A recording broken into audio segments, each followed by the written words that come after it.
Hello friends, आपल्या सर्वांची आवडती मालिका तू ही रे माझा मितवा या मालिकेच्या आजच्या गुरुवार 18 जूनच्या एपिसोडमध्ये एकानंतर एक धमाकेदार ट्विस्ट आले आहेत. मग नेमकं घडलंय तरी काय? तर फ्रेंड्स, आजच्या एपिसोडमध्ये अर्णवला चक्क 200 कोटी रुपये द्यायचे आहेत. आपल्या सगळ्यांना माहिती आहे की सौदामिनी देशमुखकडे अर्णवच्या कंपनीचे शेअर्स गहाण आहेत आणि हे शेअर्स सोडवण्याच्या बदल्यात सौदामिनी देशमुखने 200 कोटी रुपये मागितले आहेत आणि एवढे पैसे अर्णवकडे असणं शक्य दिसत नाही. त्यामुळे अर्णवला जबर धक्का बसलाय आणि ईश्वरी तर चक्कर येऊनच खाली पडली आहे की आता 200 कोटी रुपये कुठून आणायचे, नाहीतर कंपनी गेली डब्यात. तर दुसरीकडे मामी वल्लरी मामीने उदयकांतला सुद्धा पळवून लावलं आणि सौदामिनी बरोबर तिने पार्टनरशिप केली आहे अर्णवला आणि ईश्वरीला त्रास देण्यासाठी. मग आता पुढे काय झालं आणि हे सगळं नेमकं घडलं तरी कसं, हे जाणून घेण्यासाठी हा व्हिडिओ शेवटपर्यंत नक्की पहा. फ्रेंड्स, आजच्या एपिसोडच्या सुरुवातीलाच अर्णव हॉलमध्ये बसलेला असतो आणि ईश्वरी त्याच्यासाठी ब्लॅक कॉफी आणि स्वतःसाठी चहा आणि खारी घेऊन येते. अर्णव विचारतो, आकाशला नेऊन दे ना चहा. ईश्वरी म्हणते, नाही बाबा, मी तर त्यांच्या रूमकडे फिरकणार सुद्धा नाही, नाहीतर माझ्यामुळे त्या दोघांमध्ये आणखीन भांडण व्हायचं. आपण आपलं एन्जॉय करूया. आणि इकडे आकाश चहाचा कप घेऊन नम्रताच्या रूममध्ये येतो. नम्रता ही तोंड फुगून बसलेली असते. आकाश तिच्या शेजारी बसतो आणि म्हणतो, नम्रता चहा घे ना. नम्रता म्हणते, नाही. आकाश म्हणतो, प्लीज घे. नम्रता चिडून म्हणते, नाही म्हटलेलं कळत नाही का, मी नाही घेणार आहे. आकाश म्हणतो, प्लीज, खूप छान आहे. आकाश हा स्वतः चहा पितो आणि म्हणतो, छे, एवढा छान नाहीये. नम्रता चिडून म्हणते, कसा असेल, तुम्हाला कसा आवडेल, तुम्हाला तर इशूच्या हातचा चहा आवडतो ना. तिने आता अद्रकवाला चहा करून दिला असता तर मिटक्या मारत मारत चुस्क्या घेत घेत पिले असते, पण माझ्या हातचा चहा तुम्हाला कसा आवडणार. आकाश म्हणतो, नाही नाही, चहा खरंच खूप छान आहे. नम्रता चिडून म्हणते, तुम्हाला नाही म्हटलेलं कळत नाही का, तुम्ही माझ्या तोंडावर सांगता की ईश्वरी तू चहा बनव, मला तुझ्या हातचा चहा आवडतो. मी चहा बनवलाय तरी तुम्हाला चहा प्यायचा नसतो, मग आता कशाला मला लाडी गुलाबी लावायला आलाय. मी चहा पिणार नाही. नम्रता जाऊ लागते तर आकाश तिचा हात पकडतो आणि म्हणतो, प्लीज एक घोट एक घोट एक घोट तर पिऊन पहा. नम्रता ही कशीबशी तयार होते, चहा पिते. मग आकाश तिचा उष्टा चहा पितो आणि म्हणतो, वाह, किती गोड झालाय चहा. नम्रता म्हणते, असा कसा गोड झाला, तुम्हाला तर माझ्या हातचा चहा आवडत नाही ना. तर आकाश नम्रताला जवळ घेतो आणि सांगतो, हा चहा गोड झालाय कारण हा चहा तू बनवलाय, माझी बायको आहेच इतकी गोड. हे ऐकून नम्रता खुश होते, स्माईल करते. आणि इकडे अर्णव ब्लॅक कॉफी पित असतो आणि ईश्वरी चहा आणि खारी खात असते. ईश्वरी ही खारी खाणार इतक्यात अर्णव विचारतो, मी सिंदोर, हे काय? ईश्वरी म्हणते, सर, तुम्हाला खारी माहीत नाहीये का, ही खारी आहे, चहात बुडवून बुडवून खातात, चहा खारी लय भारी. अर्णव म्हणतो, हे खात जाऊ नकोस, कोठे बनवली आहे, कोणत्या तेलात बनवली आहे, कुणी बनवली आहे, किती स्वच्छ प्रकारे बनवली आहे, माहीत नाही आहे. अगं, हे हेल्दी फूड नसतं, चांगलं नसतं. ईश्वरी म्हणते, फक्त तुम्हाला वाटत नाही हेल्दी फूड नाही आहे, नाहीतर हे सुपर हेल्दी फूड आहे, अख्खं जग खातं हे. अर्णव म्हणतो, अख्खं जग खात असेल पण तू खाऊ नकोस ना, कारण हे असं खाल्ल्याने ते नीट पचत नाही, चीन वाढतं, डबल चीनची होशील तू. ईश्वरी चिडून म्हणते, होऊ द्या, माझं पोट वाढलं तरी चालेल, मी डबल चीनची झाली तरी चालेल, पण मला खारी खायची आहे. आणि अख्ख्या जगात करोडो लोक खातात खारी, त्यांचं चीन वाढले का, त्यांचं पोट वाढले का, नाही ना, मग माझंच कसं वाढेल, वाढले का सांगा, बोला, नाही नाही नाही. अर्णव हा इशारा करतो, ओके बाई, तुझ्याशी मला वाद घालायचा नाहीये. आणि मग ईश्वरी मस्त चहा आणि खारी खाऊ लागते. ती या पद्धतीने खारी खातीये हे अर्णवला किळसवाणं वाटतं, त्याला ते काही आवडत नाही. पण ईश्वरी चहा खारीचं गुणगान करतच असते आणि म्हणते, अर्णव सर, मी ना विचार केला होता की माझा नवरा असा असेल जो माझ्याबरोबर चहा आणि खारी खाईल, किती रोमॅन्टिक ना. पण माझं नशीबच वाईट, मला तुमच्यासारखा नवरा भेटलाय ज्याला चहा खारी काय, कॉफीसुद्धा आवडत नाही, चहा आवडत नाही, ब्लॅक कॉफी पिता तुम्ही, छे. आणि ईश्वरीची बडबड सुरूच असते, तिचे एक्सप्रेशन सुरू असतात. अर्णव चिडून म्हणतो, तोंड बंद करून खा. ईश्वरी म्हणते, तोंड बंद करून, तोंड बंद करून कोण खातं सर, अजून मला ती कला भेटलेली नाहीये, तशी सिद्धी मला प्राप्त झाली नाही की तोंड बंद करून खा, मी तोंड उघडं करूनच खाते, असं कसं खाणार कोणी. अर्णव म्हणतो, अगं तोंड बंद करून खा म्हणजे. ईश्वरी म्हणते, ते सगळं सोडा सर. अर्णव सर, तुम्हाला खारी आवडत नाही, खरंच मला कळत नाहीये. तुमच्या इंदोरमध्ये जेव्हा तुम्ही लहान होता, इंदोरला राहायचा, तेव्हा तुमच्या गल्लीत तो खारीवाला येत नव्हता का, जो ओरडायचा, ए चहा खारी टोस. अर्णव ईश्वरीकडे पाहून हसू लागतो. ईश्वरी म्हणते, आमच्या गल्लीत तर यायचा आणि असा जोरात ओरडायचा, ए चहा खारी टोस लेलो. अर्णव विचारतो, परत एकदा. ईश्वरी म्हणू लागते, म्हणते, गप बसा सर, पुन्हा पुन्हा मला करायला लावू नका. तुम्ही मला आधी सांगा, तुमच्या गल्लीत असा चहा खारीवाला येत नव्हता का? आम्ही तर लहानपणी त्याच्याकडूनच खारी विकत घ्यायचो खायचो. तुम्ही नव्हता घेत का? अर्णव सांगतो, आमच्या गल्लीत असं कुणी येत नव्हतं. ईश्वरी म्हणते, खरंय, तुमच्या गल्लीमध्ये ना ते काय मॅसराटी मशरूम विकणारा येत असेल ना, चहा खारीवाला कुठे येत असेल? ईश्वरी ही खूप बडबड करत असते. अर्णवला कळतच नाही या ईश्वरीचं आता काय करायचं. अर्णव म्हणतो, माझा आहे ना एक महत्त्वाचा फोन आलाय. पण ईश्वरीची बडबड सुरूच असते आणि म्हणते, सर सांगा खारीवाला येत होता की नाही? अर्णव त्याचा फोन उचलतो आणि ईश्वरी पुन्हा खारी खाऊ लागते. आणि इकडे नम्रता ही आकाशला म्हणते, सर असं गोडी गुलाबीने मनवण्याचे दिवस गेलेत, खूप जुन्या ट्रिक आहे ह्या, तुम्हाला काहीतरी नवीन शिकून यावं लागेल. असं म्हणून नम्रता जाऊ लागते, तर आकाश तिचा हात पकडतो आणि तिला आपल्या जवळ घेतो. पण नम्रता त्याला म्हणते, सर माझ्यापासून आहे ना एक हाताचं अंतर ठेवायचं, लांब व्हा, माझ्यापासून दूर राहा. पण आकाश तिला आणखीनच जवळ घेतो आणि म्हणतो, एक हाताचं नाही, फक्त एक श्वासाचं अंतर राहील आपल्यामध्ये. आकाश नम्रताच्या खूप जवळ येतो. नम्रता लाजते आणि म्हणते, सर सोडा. आकाश म्हणतो, चल आज आपण दोघेच बाहेर फिरायला जाऊया. हे ऐकून नम्रताला खूप आनंद होतो. नम्रता म्हणते, आपण दोघांनीच फिरायला जायचं? आकाश म्हणतो, हो, फक्त तू आणि फक्त मी, आपण दोघांनीच बाहेर फिरायला जायचं. नम्रता खूप खुश होते. आकाश तिच्या जवळ येणार इतक्यात नम्रता म्हणते, सर सोडा, मला तयार व्हायचंय. तयार होऊन येते, मग आपण बाहेर फिरायला जाऊया. आणि नम्रता तयार व्हायला जाते. आणि इकडे अर्णवचा कॉल आलेला असतो, पण ईश्वरीची बडबड सुरूच असते. आणि अर्णव चक्क ईश्वरीचं तोंड आपल्या बोटाच्या चिमटीत पकडतो, ईश्वरीला काही बोलूच देत नाही. शिर्केचा कॉल आलेला असतो. शिर्के अर्णवला सांगतो, सर त्या उदयकांतचा पत्ता सापडलाय, येथे उदयकांत माझ्या समोरच आहे, तुम्ही आत्ताच्या आत्ता येथे या. अर्णवला मोठा धक्काच बसतो. अर्णवने ईश्वरीचं तोंड अजूनही तसंच पकडून ठेवलेलं असतं. अर्णव ईश्वरीचं तोंड सोडतो आणि तेथून निघून जातो. ईश्वरी म्हणते, सर काय झालं सर? ईश्वरी अर्णवच्या मागे मागे धावते. आणि इकडे रमाकांत हा घराच्या बाहेर बसून मस्त हेडफोनवर गाणी ऐकत असतो. आता तो पिक्चरची गाणी ऐकतोय की भजन ऐकतोय हे त्याचं त्यालाच माहीत. आणि तेवढ्यात वल्लरी आपल्या SUV मधून खाली उतरते.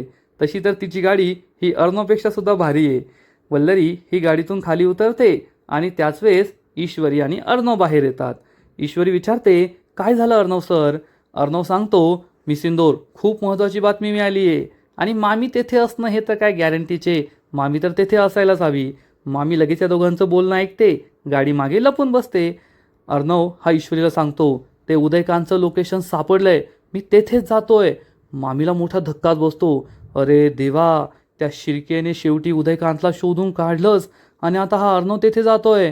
म्हणजे अर्णव त्या उदयकांतला पकडणार, मग उदयकांत माझं नाव घेणार आणि मग माझी वाजत गाजत वरात निघणार. आता माझं काही खरं नाही. ईश्वरी विचारते, सर मी तुमच्याबरोबर येते.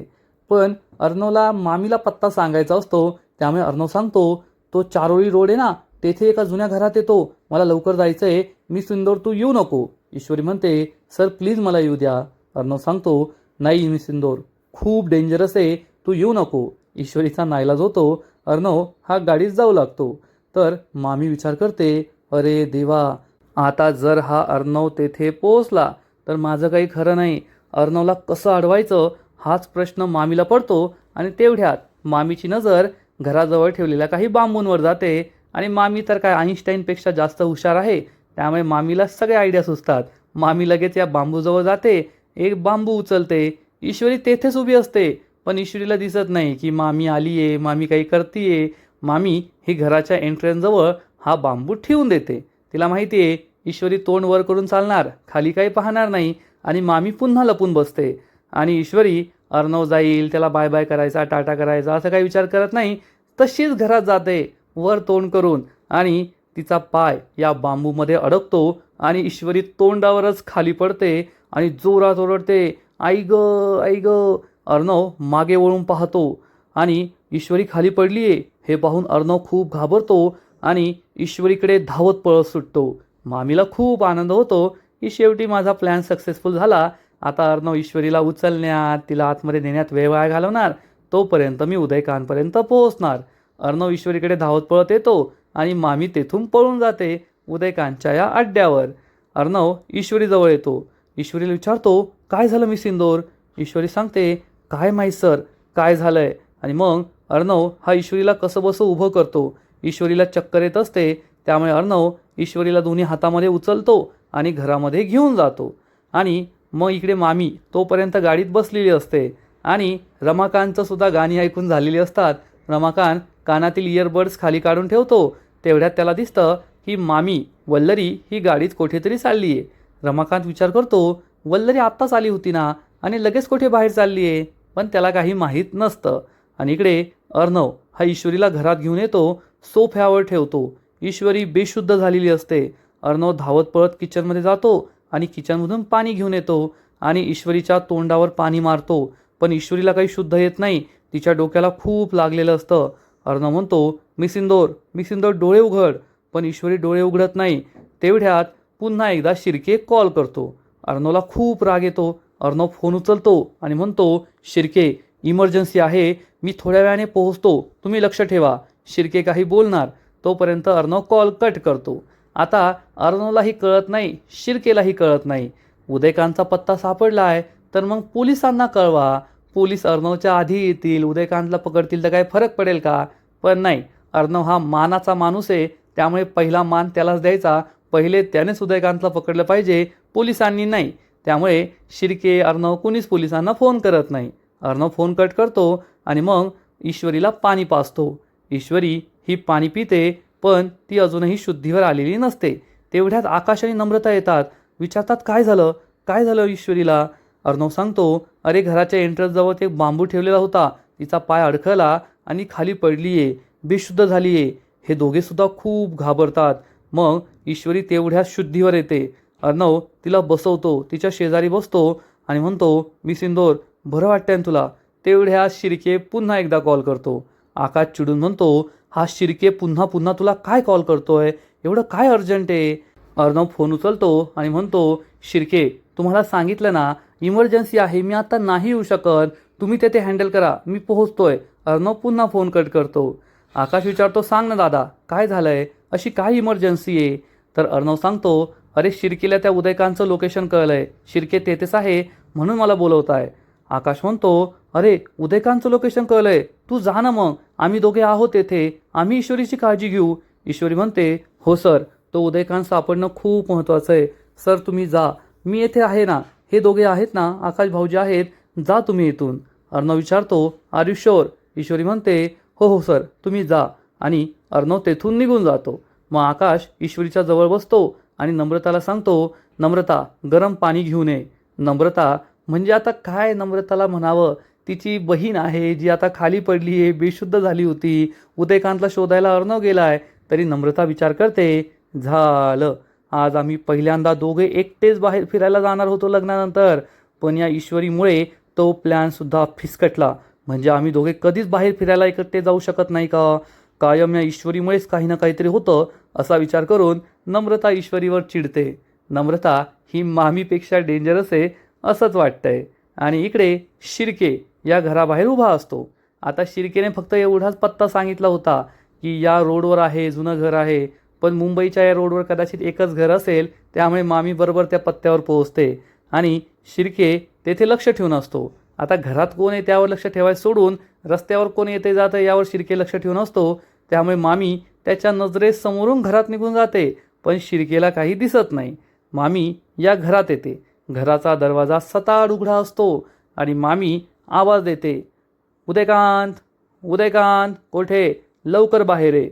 आणि उदयकांत हा वल्लरीच्या पाठीमागून येतो आणि चक्क वल्लरीच्या डोक्याला बंदूक लावतो. वल्लरी खूप घाबरते आणि मागे वळून पाहते. उदयकांत आणि वल्लरी दोघेही एकमेकांकडे रागाने पाहत असतात. उदयकांत वल्लरीला जाब विचारतो, तू येथे कशी पोहोचली? सांग लवकर, कुणी तुला माझा पत्ता सांगितला? तर वल्लरी म्हणते, ए, माझ्या आवडीची माणसं, ज्यांना माझी गरज आहे आणि ज्यांची मला गरज आहे, ते कोठे राहतात, काय करतात, हे मी चांगलंच ओळखून असते, त्यामुळे मला विचारू नको.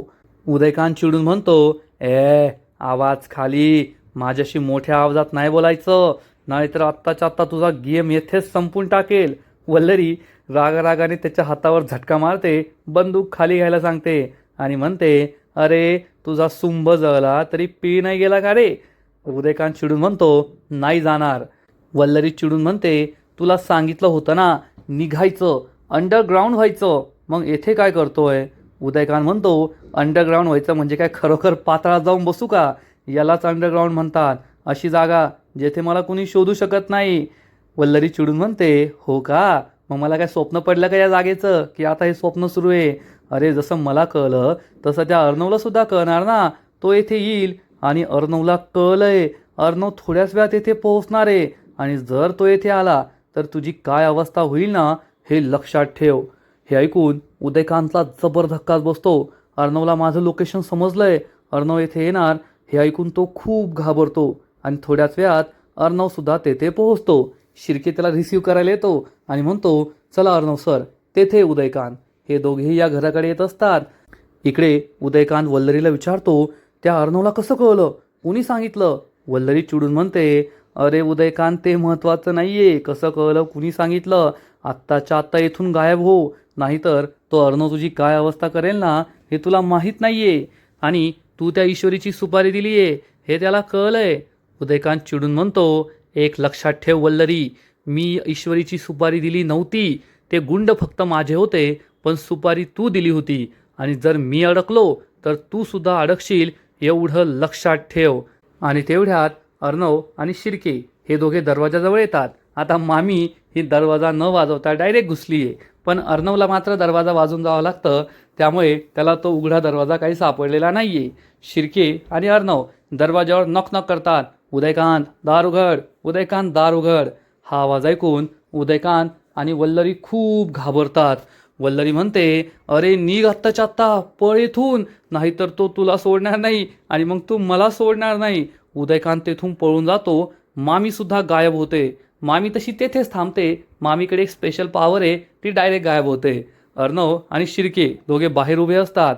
उदयकांत काय दरवाजा उघडणार नाहीये, म्हणून हे दोघे दरवाजाला जोरात धक्का देतात, आतमध्ये येतात. पण तोपर्यंत मामी सुद्धा अंतर्ध्यान झालेली असते, डायरेक्ट गायब झालेली असते. या दोघांना घरात कुणीच दिसत नाही, नाही उदयकांत ना मामी.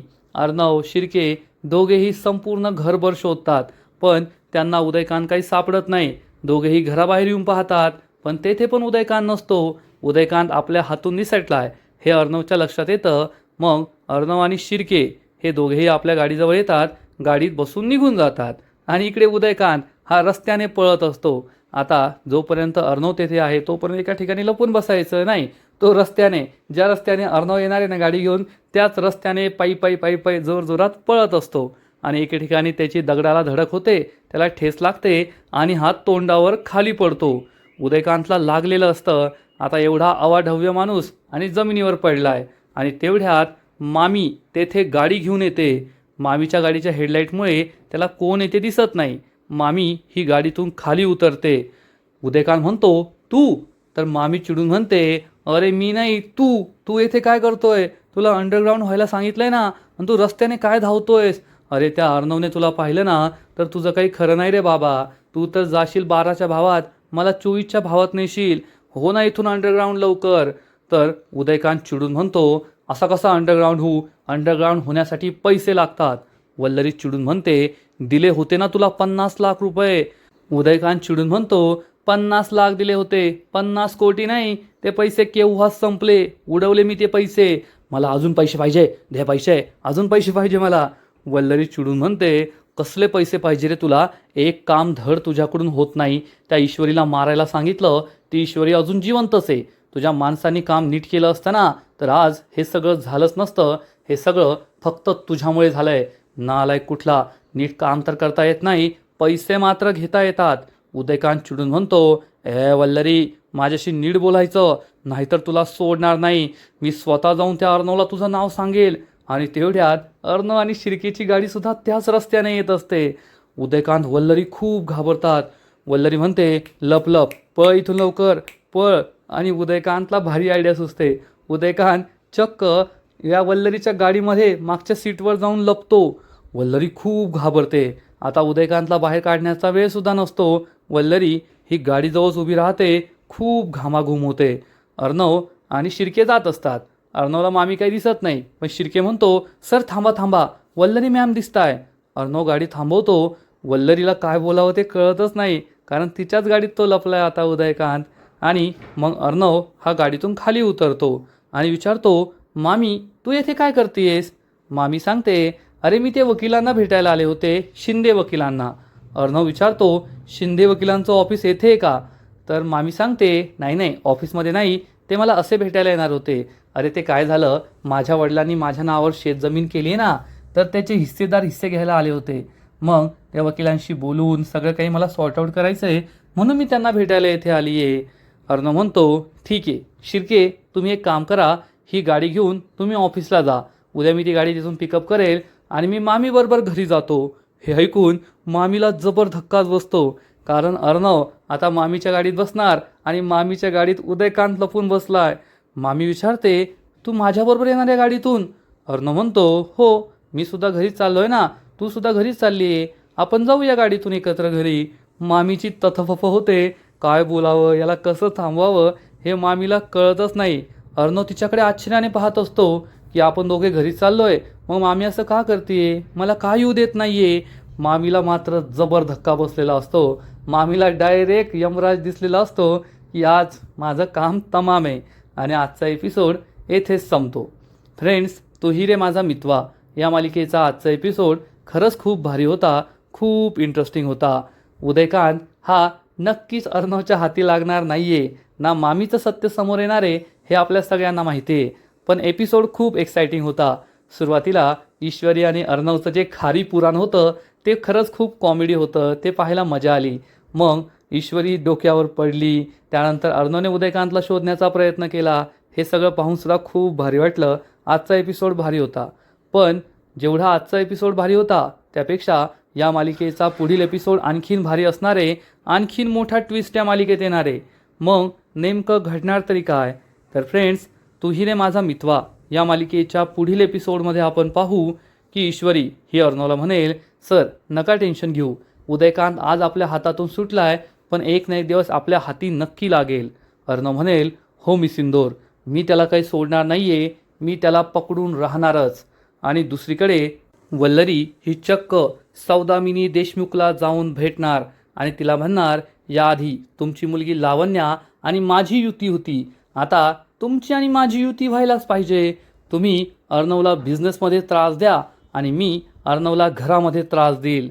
हे ऐकून सौदामिनी खुश होईल. या दोघी हात मिळवतील आणि आता आपण दोघी पार्टनर असं ठरवतील. आणि मग या प्लॅनप्रमाणे ही सौदामिनी देशमुख अर्णवच्या ऑफिसमध्ये येणार आणि अर्णवला ठणकावून सांगेल की तुझ्या कंपनीचे 60% शेअर्स माझ्याकडे मॉर्गेज आहेत, गहाण आहेत, आणि जर तुला हे शेअर्स हवे असतील तर मला जी हवी ती किंमत द्यावी लागेल. अर्णव विचारेल, किती किंमत? आणि सौदामिनी सांगणार, 200 कोटी, 200 करोड रुपये मला द्यायचे आणि तुझ्या कंपनीचे शेअर्स मागे घ्यायचे, नाहीतर ही कंपनी माझी आणि मी लवकरच या कंपनीचं नाव बदलणार, सात्विक फॅशनचं नाव बदलणार. हे ऐकून अर्णवला जबर धक्का बसेल. आता 200 कोटी ही काही छोटी रक्कम नाही आहे आणि 200 कोटी रुपये देणं हे कोणत्याही बिझनेसमनला असं एक रकमी शक्य होत नाही. त्यामुळे अर्णवला माहिती आहे की सौदामिनीने जाणून बुजून ही किंमत सांगितली आहे, कारण एवढे पैसे मी देऊ शकत नाही हे सौदामिनीला माहीत आहे. त्यामुळेच सौदामिनीने हा प्लॅन बनवला आहे. मग अर्णव हे 200 कोटी रुपये कसे देणार? आणि त्याला जर हे 200 कोटी रुपये देता आले नाही तर त्याच्या हातून कंपनी जाईल. जे कंपनीला त्याने आपल्या आईच्या नावावर सुरू केलं आहे ती सात्विक फॅशन, तो कायमचा गमावून बसेल, एवढं मात्र खरं. तर फ्रेंड्स, तुम्हाला काय वाटतं? अर्णव हे 200 कोटी रुपये कसे देणार? नक्कीच कमेंट करून सांगा. आणि तू ही रे माझा मितवा या मालिकेचे असेच नवीन नवीन एपिसोड, नवीन नवीन अपडेट सर्वात आधी पाहण्यासाठी व्हिडिओला लाईक करा, शेअर करा, चॅनलला सबस्क्राईब करून बेल आयकॉनवर क्लिक करा, म्हणजे या मालिकेचे नवीन नवीन एपिसोड तुम्हाला सर्वात आधी पाहायला मिळतील. खूप खूप खूप धन्यवाद.